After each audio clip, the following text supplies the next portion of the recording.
طفيت على الحسن العبقى فالورد تضوع واعتنقا حسن يا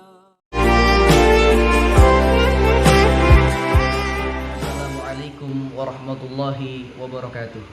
Ikhwafillah yang dimuliakan Allah, salah satu penyebab COVID-19 tak kunjung usai di negeri ini adalah karena ketidakjujuran dari orang-orang yang positif terkena COVID-19.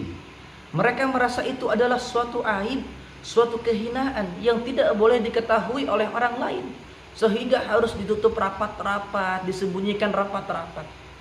Ingatlah ada sebuah hadis yang tercantum dalam kitab Bulughul Maram halaman 272. Dikisahkan ada seorang wanita yang datang kepada Rasulullah sallallahu alaihi wasallam, ia hamil atas perbuatan zina dan minta dirajam oleh Rasulullah sallallahu alaihi wasallam. Rasul berkata kepada walinya, ahsin alaiha, berbuat baiklah kepada dia, tunggu sampai ia melahirkan, baru nanti kembali kepada saya.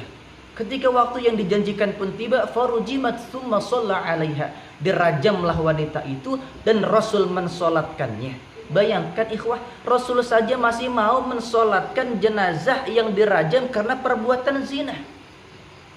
Sayyidina Umar ibn Khattab merasa heran, merasa bingung, bertanya, faqala Umar, atusalliya alaiha ya Nabiyallah wa qad zanat. Ya Rasulullah, kenapa engkau menyolatinya? Kan ia seorang penzina ya Rasul. Apa yang dijawab oleh Rasulullah? Faqala Rasulullah sallallahu alaihi wasallam, laqad tabat taubatan law qusimat baina sab'ina min ahli al-Madinah lawasi'athum. Sesungguhnya ia telah bertaubat kepada Allah dan dengan taubatnya itu ia bisa membawa 70 penduduk Madinah untuk masuk ke surganya Allah Subhanahu wa taala. Wa hal wajadta afdala min an jadat bi nafsiha lillahi taala? Lalu apakah yang bisa kita temukan yang lebih afdol, yang lebih utama daripada seorang hamba yang mengorbankan dirinya kepada Allah Subhanahu wa taala? Jadi bayangkan ikhwah, seorang wanita berzina kemudian ia wafat karena hukum rajam, tapi taubatnya bisa membawa 70 penduduk Madinah untuk masuk ke surganya Allah Subhanahu wa taala. Pertama, tidak selamanya segala sesuatu yang terjadi ini sesuai dengan apa yang kita lihat. Tidak selamanya pula segala sesuatu yang terjadi sesuai dengan apa yang kita pikirkan. Ingatlah ikhwah, Rasul bersabda, innamal a'malu bil khawatim.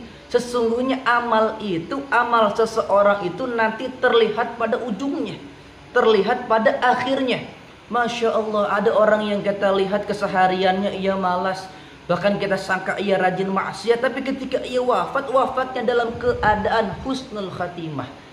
Masya Allah, ada orang yang kita lihat kesehariannya pakai muslimah, kesehariannya berpeci, bersorban, tapi ketika ia wafat, wafatnya dalam keadaan su'ul khatimah. Na'udzubillah, ya Allah. Ikhwafillah yang dimuliakan Allah Subhanahu wa taala, ketahuilah, orang yang terkena coronavirus, orang yang kena COVID-19 itu bukan aib, itu bukan kehinaan, tapi bentuk kasih sayang Allah Subhanahu wa taala.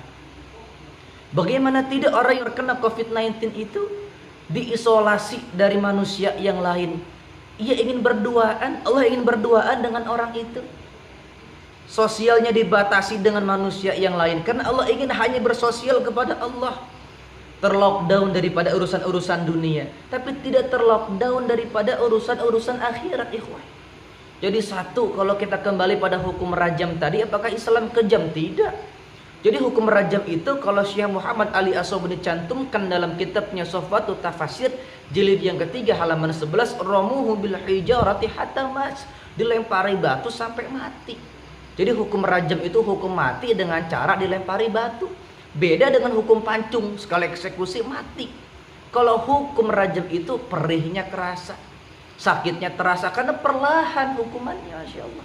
Nah ketika itu terjadi, fahamlah kita bahwa motor gede yang kita banggakan sudah tidak lagi manfaat, mobil mewah kita sudah tidak lagi manfaat, rumah 3 tingkat sudah tidak lagi manfaat. Yang manfaat hanya la haula wala quwata illa billah, hanya pertolongan Allah Subhanahu wa taala, sehingga terhijabnya antara dunia dengan dia tersingkirkan.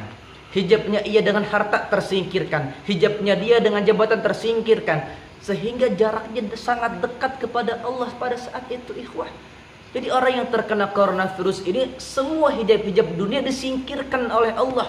Dekat jaraknya kepada Allah kalau ia mau. Jadi ingatlah ikhwah fillah yang dimuliakan Allah, bahwa coronavirus ini bisa menjadi pintu kewalian bagi orang-orang yang bisa memanfaatkannya. Jadi banyak kita dengar berita jenazah fulan ditolak karena COVID-19, jenazah fulanah ditolak karena coronavirus. Hati-hati, ini jenazah ini, kalau ini yang wafat waliyum min awliya'illahi salihin, ditolak, apa kata Allah? Man bil harb, yang memusuhi wali saya itu mengibarkan bendera perang kepada saya. Kalau itu yang terjadi, hati-hati. COVID-19 tidak sampai kepada suatu desa, tapi Allah kirimkan bencana yang lebih buruk daripada COVID-19 karena walinya dimusuhi, ikhwah. Jadi buang image kita, buang pemikiran kita, coronavirus aib, COVID-19 kehinaan. Jadi cuma dua pilihan. Kalau kita sehat, ya alhamdulillah, Allah sayang kepada kita. Tapi kalau Allah berkehendak lain, Allah lebih sayang kepada kita. Bagaimana tidak? Kita terisolasi, terlockdown, dibatasi sosial dengan urusan-urusan dunia. Allah bukakan peluang kita untuk tidak terlockdown, untuk meningkatkan sosialisasi kepada urusan-urusan akhirat, kepada Allah Subhanahu